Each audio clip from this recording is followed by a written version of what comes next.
My dear people of Kaduna State, just about 100 days before leaving office and elections round the corner, it was my intention to host another media chat to interact with the people of our state in the next few days.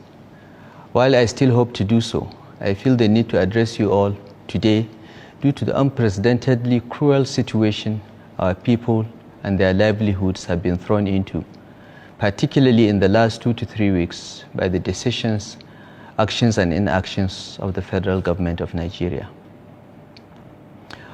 On behalf of the government of Kaduna State, I wish to express our deepest regret at the needless suffering you are enduring as a result of the prolonged fuel shortage and the difficulties occasioned by the so-called currency redesign policy of the Central Bank of Nigeria. We understand your pain.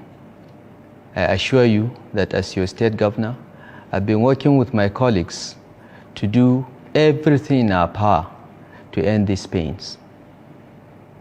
While publicly supporting what appeared to be a beneficial policy, we innocently engaged privately with the President and the leadership of the Central Bank of Nigeria to review the implementation of the policy so as to reduce its negative impact on the lives and livelihoods of our people and end the pain being inflicted on citizens.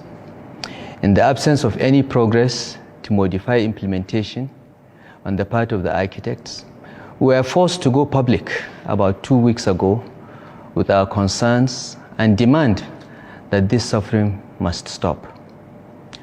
We take seriously our duty to protect ordinary people from the consequences of these policy fiascos.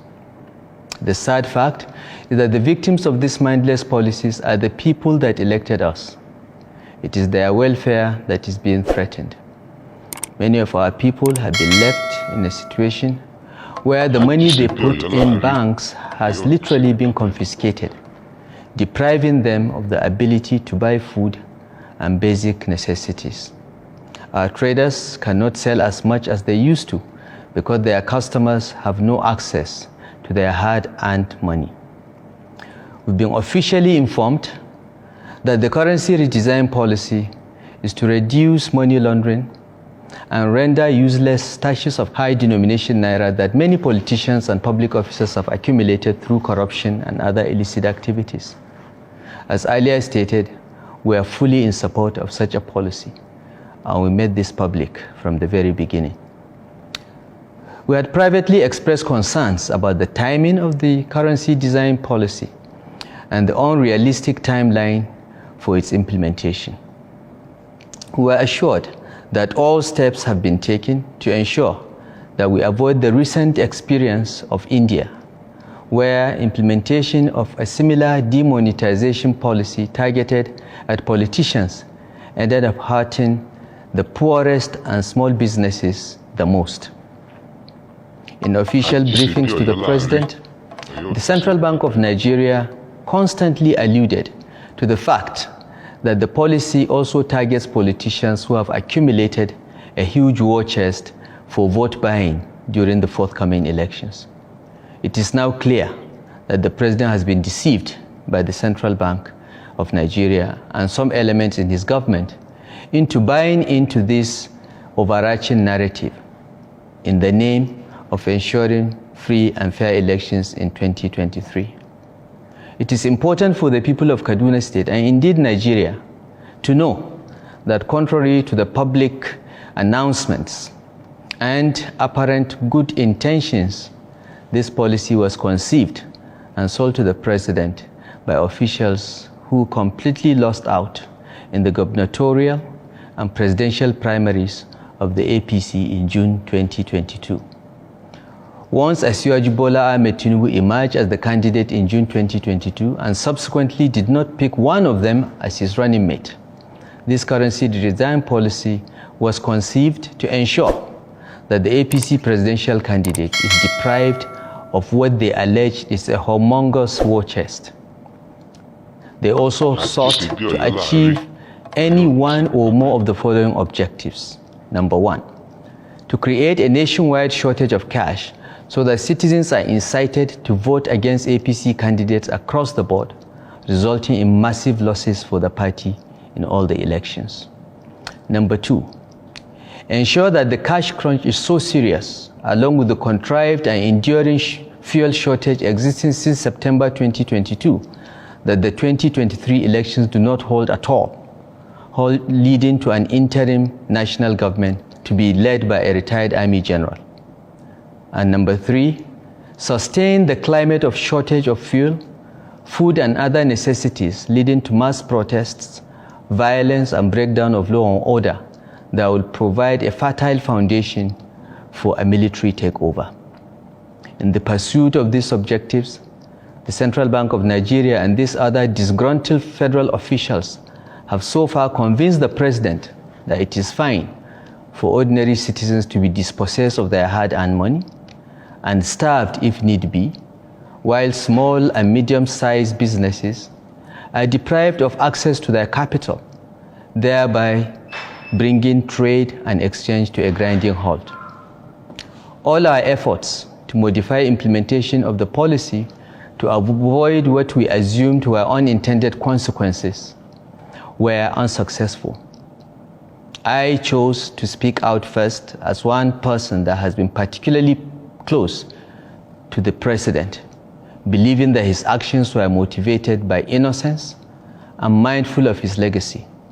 I have no regrets for doing my duty in this regard. One day, the president will appreciate what some of us are being insulted for today. Yet, the politicians that the officials have convinced the president to regard as the real targets of the currency redesign policy have not been impeded in any way by it so far. Indeed, 2 of the presidential candidates and a running mate of the opposition parties own or have preferred access to some of the licensed commercial banks. For that reason, and by clandestine arrangements, these politicians have access to hundreds of millions of new notes in Naira, while the traders, merchants, students, and other citizens are queuing for days to withdraw a few thousand Naira just to buy food and necessaries. Within 2 to 3 weeks of implementation, it was very clear to everyone that the architects of this policy can see that it is our people that are being terribly affected and not the politicians. It is quite unfortunate that many politicians who either own banks or have privileged access to money in cash are so insulated from the pains of Talakawa that they are recklessly endorsing a policy that is being badly implemented. I'm referring here to the comments by the candidate of one of the opposition parties who expressed opposition to the recommendation first of the APC state governors and subsequently of all the governors under the auspices of the Nigerian Governors Forum that the implementation timeline be extended to enable old and new notes to be legal tender side by side until the cash shortage ends. My dear people of Kaduna State, let me explain how the architects of this policy intentionally designed it to fail. The total currency in circulation in Nigeria was estimated at 3.2 trillion naira at the end of 2022. According to the Central Bank of Nigeria, 2.1 trillion has so far been withdrawn as at early February. The CBN also claimed that 700 billion is the amount of cash needed for their functioning vision of a cashless Nigerian economy. The chief economic advisor to the president, Dr. Doyin Salami, disagrees with this estimate and believes that at least 2 trillion naira of currency needs to be in circulation for our economic sustainability. Other experts variously estimate this to be between 1.2 trillion and above. So the Central Bank of Nigeria number of 700 billion is not realistic. The CBN informed the president at the very beginning that the Mint, that is the Nigerian Security Printing and Minting Company, has enough capacity to print the needed currency in circulation within the 6-week time frame for the so-called cash swap. By its own admission, only 400 billion naira worth of new notes had been printed for the Central Bank of Nigeria as at early February. The current cash shortage was therefore designed from the beginning. The president was lied to about the domestic capacity of the mint to print. And even if the announced 700 billion naira was printed, it would have been grossly inadequate anyway. Imagine then printing only 400 billion and making most of it unavailable to the commercial banks, but passed to favored entities through special and clandestine arrangements. How can the Central Bank of Nigeria collect 2.1 trillion from citizens and print only 400 billion? Is this not a clear case of economic sabotage? It is bad economics to so curtail economic activity and the velocity of circulation of money.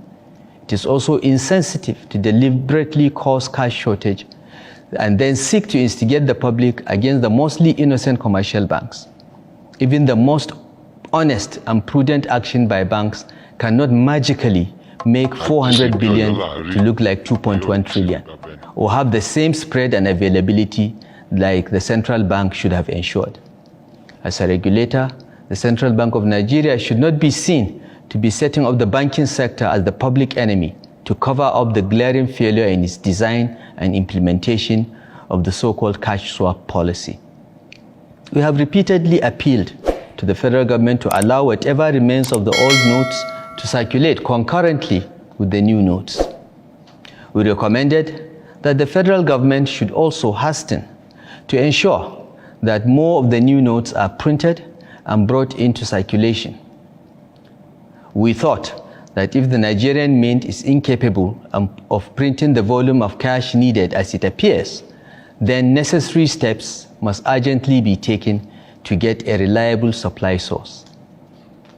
There is no reason why the old notes and the new notes should not coexist until the old notes are gradually withdrawn over the years, as is done in the United Kingdom, Saudi Arabia, and many other countries. It is unfortunate that in implementing this policy, Nigeria is departing from global best practice without any compelling justification. The Kaduna State government did all this not in opposition to any person or authority, but because we stand with our people and their interests. When it was clear that our recommendations will not be seriously considered, the Kaduna State government decided, along with the governments of Kogi and Zamfara states, to declare a dispute with the federal government of Nigeria. In line with the provisions of the 1999 Constitution as amended, we approached the Supreme Court of Nigeria to invoke its original jurisdiction to hear us and the cries of our people. The court did on February 8th and ordered that the deadline of February 10th for all the old notes ceasing to be legal tender to be rescinded until the determination of the suit. This ruling applies to the federal government and its agencies like the Central Bank of Nigeria and indeed all commercial banks. We are grateful to the Supreme Court for this ruling, and we had hoped that compliance by the CBN and the banks would bring relief to our people. It is now clear that the architects of this policy are determined to continue to inflict maximum pain on the citizens to achieve their objectives outlined earlier. It was our hope that the federal government of Nigeria would welcome the injunction issued by the Supreme Court as an opportunity to mitigate the needless human suffering being experienced and correct its course on this matter. There is no emergency situation that justifies the rushed and seemingly deliberate incompetent execution of this policy. We suggested that compliance with the ruling would include adopting a whole-of-government approach that involves the agencies of the federal government and state governments in modifying the design, execution, and implementation of the policy. Even when confronted with the facts above, the CBN and its masters remain determined to implement their agenda no matter how much human suffering, death and destruction results. It is clear that the architects of this policy always had objectives that are totally in conflict with public interest, peace, and the unity of Nigeria. They neither considered our suggestions in line with the court order, nor respected the unanimous resolution of the Council of State. It is also quite revealing that the federal government and its agencies not only disobeyed the February 8th ruling by continuing to say the February 10th deadline stands, it is also shocking to see the blatant violation of the subsisting and continuing order of the Supreme Court that all the old and new notes should continue to be legal tender until it gives judgment in the case filed by the Kaduna State government along with several others. The address by the President earlier this morning, limiting the legal standard status of old notes to only 200 naira, amounts to total disregard and disobedience of the ruling of February 8th, which was extended further yesterday by the Supreme Court of Nigeria. The misguided action of the Attorney General to mislead the President into engaging in this public violation of the order of the highest court of the land shows how desperate the policy architects are to cause national chaos by showing open contempt for the judiciary. The decision to recognize only 200 naira as legal tender till April that the President announced this morning was offered to the state governments as part of proposals for an out-of-court settlement 3 days ago. The federal government asserted that this was offered because all the old 1,000 naira and 500 naira notes had been destroyed. We rejected the offer and proved to the officials that not a single high denomination note had been destroyed. We also believe that circulating 200 naira only to be inadequate in alleviating the suffering that we see every day in our states. We insisted that all the components of the Supreme Court order should be complied with fully. But back home, what do we do here in Kaduna State? My dear people of Kaduna State, with the foregoing revelations, it is clear that our peaceful coexistence as a state and a nation is being placed under deliberate danger using the intentional combination of fuel and cash supply disruptions. These evil people, using the instrumentality of the federal government and the President as convenient covers, are willing to truncate our democracy because they have personally lost out. They are massively deploying resources and tools to defeat the political party that gave us all the platform to serve the country, just because they could not impose the candidates of their choice on us. Let us not help them achieve their objectives. Let us stay calm and peaceful and support the lawful means being utilized to solve our problems. On behalf of the Kaduna State government, I wish to assure you that none of you would lose the money you have in old notes. Let no artificial or illegal deadline frighten you. Whether you live in towns, villages, or in our isolated rural communities, do not feel stampeded to deposit your old notes into the banks. Hold on to them. Continue to use them as legal tender as ordered by the Supreme Court of Nigeria. No deadline can render them worthless, ever. The law is on your side. The Central Bank of Nigeria Act 2007 in Section 20, subsection 3, and the Bills of Exchange Act both oblige the Central Bank of Nigeria to recognize your old notes and give you value in new notes whenever you bring them to the CBN, even in the next 100 years. Therefore, as your governor, I wish to assure you that the Kaduna State government, in collaboration with elected legislators, our traditional institution, elected local government councils, markets and traders associations, and so on, will help you collect, record, document, collect, and deliver all your old notes to the Kaduna branch of the Central Bank on your behalf into the new ones immediately after the elections.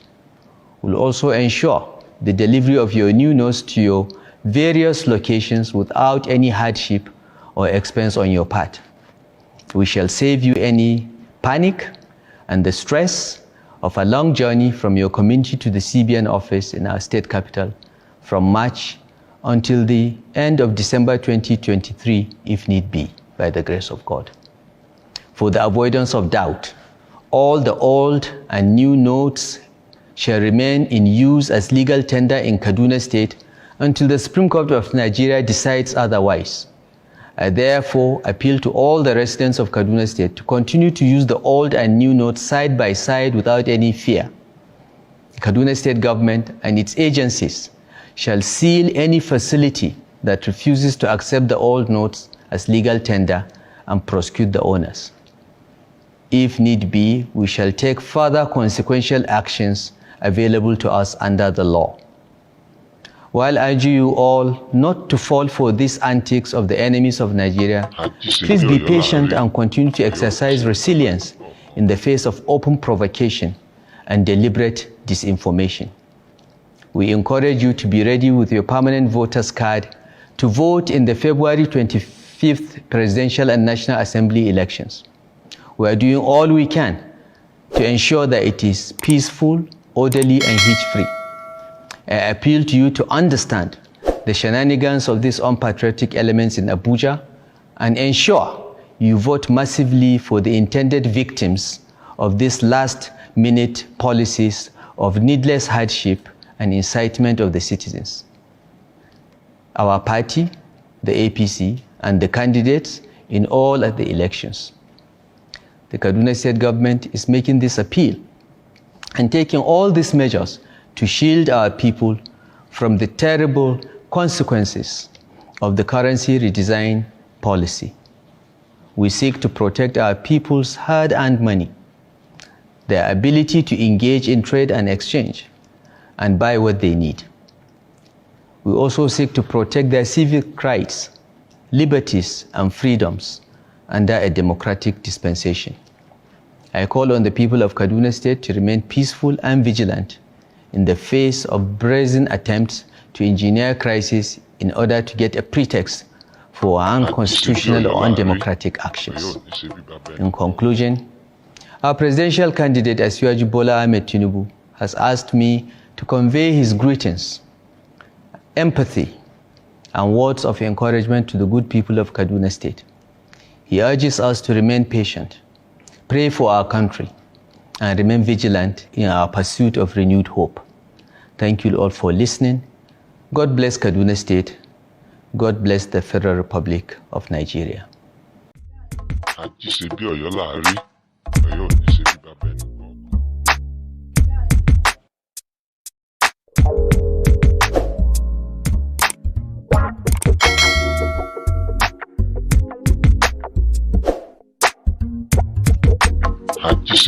là á rí, Ọ̀yọ́ ò ní ṣe bí bàbá ẹnì.